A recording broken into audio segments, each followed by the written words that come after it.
Hello, welcome to Dio Relation Tales. Please subscribe my channel. The applause wash over me.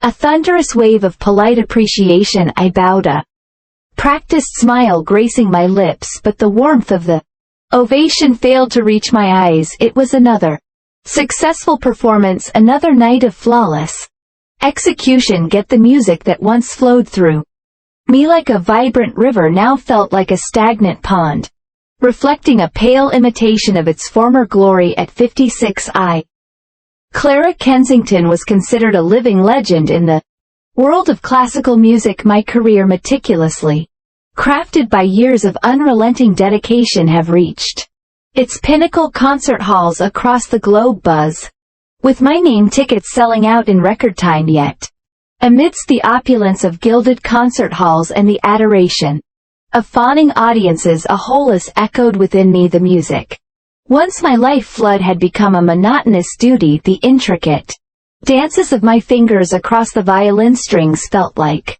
a well-rehearsed choreography devoid of the raw passion that had ignited my youth. The culprit perhaps was the quiet routine that had become my life. Richard, my husband of 30 years, was a pillar of stability, a successful lawyer. He provided a life of luxury and comfort. Our two children, both married and settled with families of their own, filled their lives with occasional visits and fleeting phone calls. Our once passionate marriage had settled into a comfortable companionship. Richard, however, remained oblivious to the discord strumming within me. He reveled in my success, attributing my distant gaze to artistic temperament rather than a soul yearning for a forgotten melody. One blustery autumn evening, I found myself drawn to a local music competition held at a small, unassuming theater. The thought of witnessing amateur talent held little appeal, yet a restless energy pulse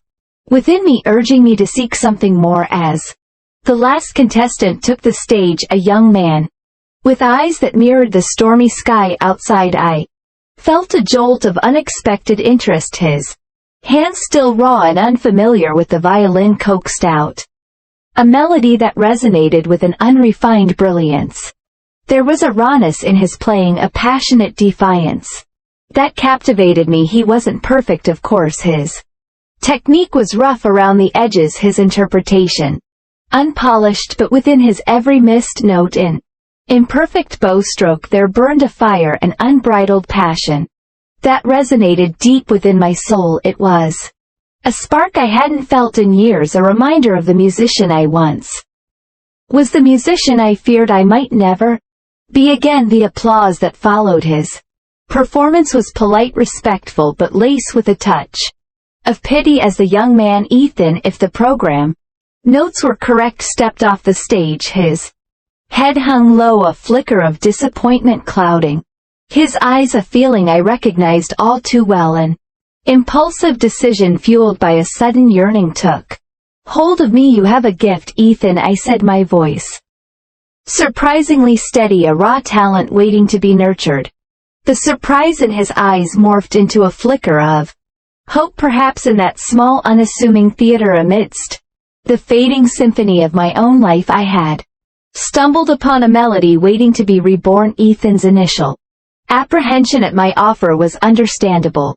He was a young musician, barely past his 20s, and I was Clara Kensington, a name synonymous with classical violin. Is hesitant. Are you serious? Echoed through the sterile backstage area. Completely, I replied, my voice laced with an urgency I couldn't quite explain. The hunger in his eyes, the raw passion in his playing, mirrored a dormant feeling within me, a yearning for a connection that transcended music. It started with weekly lessons, my opulent apartment a stark contrast to the modest studio he lived in, became a haven for intense musical discussions. We dissected complex pieces, debated interpretations, and explored the nuances of classical greats, but the air crackled with a tension that went beyond music. Ethan's youthful energy, his untamed passion, ignited a fire within me, a thought long extinguished. His gaze lingered on me a beat too long. His brush of his hand against mine lingered just A fraction longer than necessary guilt gnawed at me, a persistent shadow against the vibrant excitement this newfound connection brought. Richard, oblivious, treated the lessons as a charitable endeavor on my part, sharing your knowledge with the next generation, he say, his voice thick with pride. The lie felt heavy on my tongue, but I couldn't bear the thought of losing this connection, so I spun a web of half-truths, expanding the lessons to include stage presence and performance opportunity for Ethan, his talent raw and unpolished as it was, caught the attention of smaller venues, and soon he was performing solo pieces, my name subtly mentioned as his mentor one evening after an emotionally charged rendition of Beethoven's Krur Sonata. Ethan lingered long after the music faded. He stood close, his breath hot against my cheek, his voice a husky whisper. You inspire me, Clara, he said, his gaze locking onto mine. More than you know. My heart hammered against my ribs, trapped in a cage of guilt and desire. Richard's face, etched with exhaustion after a long day at work, flashed in my mind. He deserved a wife, a partner, and all I could offer him now was a facade, a hollow shell of the woman he once loved. We can't, I mumbled, pushing him gently away. The disappointment in his eyes mirrored the turmoil within me, but the dam had burst. The forbidden melody, once a whisper, now resonated loudly, demanding to be heard. It was a dangerous dance, a collision course with potential heartbreak, but the thought of returning to the lifeless routine, the empty symphony of my marriage, was unbearable. The phone rang, shattering the tension. It was Richard, proposing a romantic getaway to Paris, a chance to rekindle the spark in our marriage. My heart sank. The thought of being trapped with him miles away from Ethan felt like a sentence, a trip. I stammered, my voice barely above a whisper. But the lessons with Ethan, he'll manage, Richard said, his voice lack with a tired underst anding focus on relaxing. Darling, we need this. Paris shimmered beneath a veil of early spring rain, but the city's romantic allure failed to penetrate the hollow that gnawed at me. Richard, oblivious to the storm brewing within, treated me to extravagant dinners and leisurely strolls along the Seine.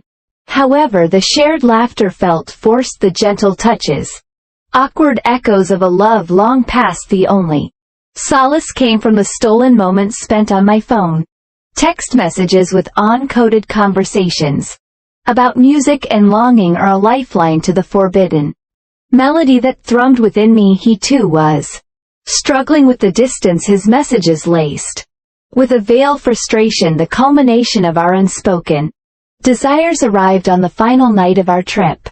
Richard, exhausted from a whirlwind meeting with a Parisian client, retired early alone in our opulent hotel room. The silence became deafening. Grasping my phone, I sent Ethan a message, a desperate plea for connection.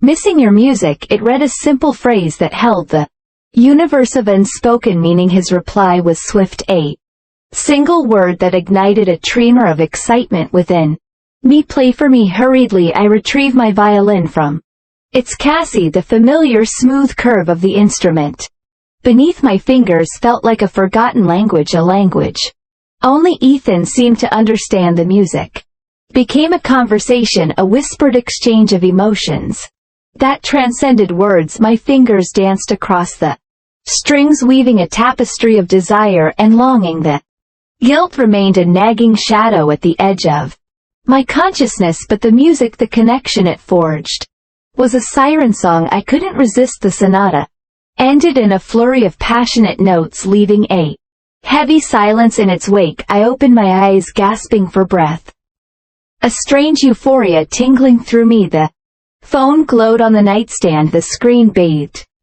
in a soft light from outdoors. More play, more for me, Clara. A shiver ran down my spine.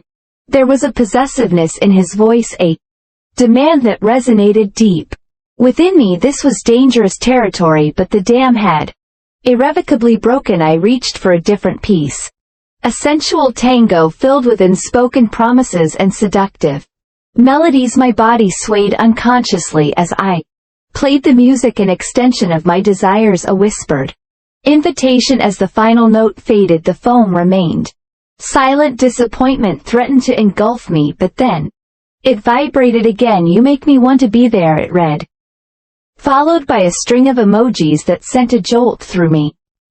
"Close your eyes, Clara, imagine me with you." My breath caught in my throat. Closing my eyes, I let the music wash over me, a conduit for our shared fantasies. The city lights became a mesmerizing blur, the luxurious hotel room a forgotten space. All I could feel was the phantom touch of his hand, the warmth of his breath against my skin, the promise of a forbidden encounter. The night wore on, the music becoming a soundtrack to our imagined intimacy. As dawn painted the sky a pale orange, a sense of exhaustion, a delicious blend of guilt and exhilaration settled upon me. The phone remained silent, the stolen connection broken for now. The return trip was a blur. Richard, oblivious to the storm within me, hummed along to the classical radio station. His touch, once familiar, now felt foreign. Back home, I threw myself into preparations for an upcoming charity concert. Music became my refuge, a language. I poured all my complex emotions into the forbidden melody, though confined to the space between us and the phone screen fueled my performance. With a newfound intensity, the concert hall buzzed with anticipation as I walked onto the stage. The spotlight bathed me in a warm glow, but my eyes scanned the audience for a figure that wasn't there. The performance began as I played. My fingers danced across the strings with a renewed passion. The music soared, a passionate symphony of emotions, guilt, desire, longing, and a simmering defiance. Halfway through the concert, our eyes met. He was sitting in the back row, a guest of Richard's.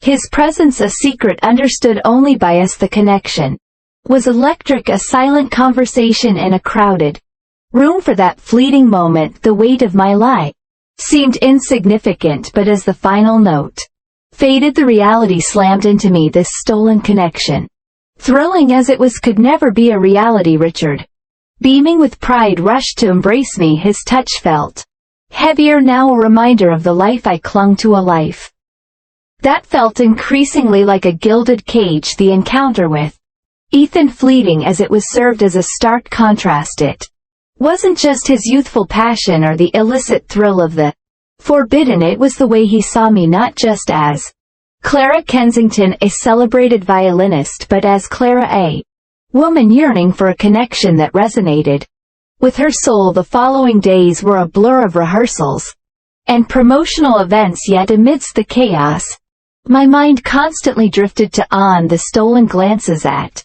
the concert, the unspoken words hanging heavy in the air. It was a potent reminder of the storm brewing beneath the surface of my carefully constructed life. That night, as Richard slept soundly beside me, I found myself reaching for my phone. The familiar screen glowed with a single message from Ethan. "Then, of you, when can we play again?" A shiver ran down my spine. The memory of our virtual tango, the shared intimacy fueled by music, was both exhilarating and terrifying, but the desire, the yearning for something more, was too strong to ignore. With trembling fingers, I tagged a response: "Soon, but it has to be careful." The reply came back quickly. Always a wave of guilt washed over me, but it was quickly overpowered by a surge of excitement. We wouldn't have a stolen night of passion, no whispered promises under the Parisian sky. We would have stolen moments,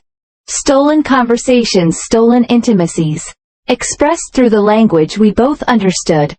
Music. The following weeks became a whirlwind of double lives. The days were a carefully crafted performance, the dutiful wife, the acclaimed artist, the pillar of the community, but the nights bathed in the soft glow of my thumb screen were a different story. We started with simple pieces, letting the music be the conduit for our desires, but as the days turned into weeks, a new game began. We choose pieces with a sensual undercurrent, the music becoming a metaphor for the touch we craved, the intimacy denied. It wasn't explicit, not in words or actions, but the way we played the lingering notes, the passionate crescendos.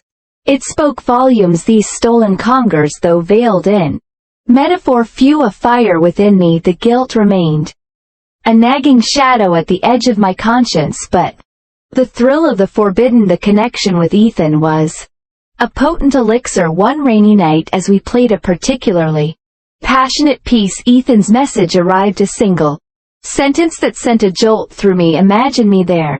Clara, play it for me. My fingers danced across the strings, weaving a melody that was an open invitation, a yearning for a closeness that transcended the miles.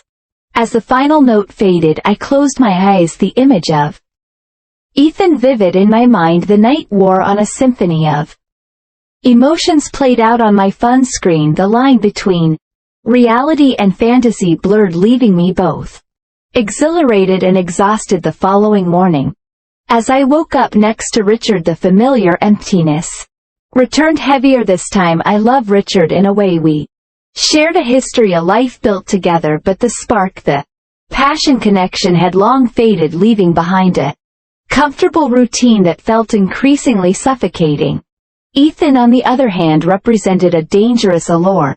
He was the forbidden melody, the promise of a passionate dance that could shatter my carefully constructed life. But as I looked at Richard, oblivious to the turmoil within me, I knew I couldn't face the consequences of exposure, the potential loss of everything I had worked so hard to build. The choice then was stark: embrace the truth, confess to Richard, face the wreckage of a broken marriage and potentially lose everything, or maintain the facade, continue living a lie, sacrificing true emotional fulfillment for stability and social standing. With a heavy heart, I chose the path of least resistance. The melody of truth remained unsung, a bittersweet symphony forever trapped within me. I clung to the scraps of stolen intimacy with Ethan, a secret solace in the quiet symphony of my life.